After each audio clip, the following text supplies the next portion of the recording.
शुभ सकाळ एटा मोर vlog number 2 तो यहाँ प्रथम आम मछर स्टार्ट होती सका माछ पथरी बसा होगा सहित तापर गोटे बड़ बाहुल माछ आसाला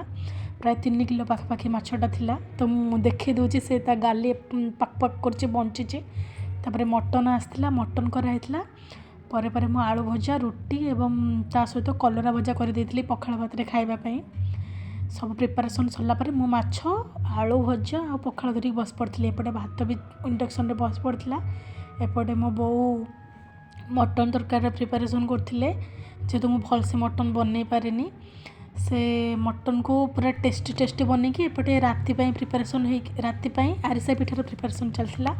ता सहित परिबा ये भाई भौणी बसिक चिकेन तरकारी कर आमर चिकेन तो ये बस बिले मत मिल गले मुझे जल्दी जल्दी किना खाईदेवी बोली तो ये चिकेन तरकारी प्रिपारेसन कम्प्लीटली हो जामर तापर 2 जन जहाँ बसी गोटे प्लेट नहीं खाऊँ ये बड़ बिले ये छोट बिले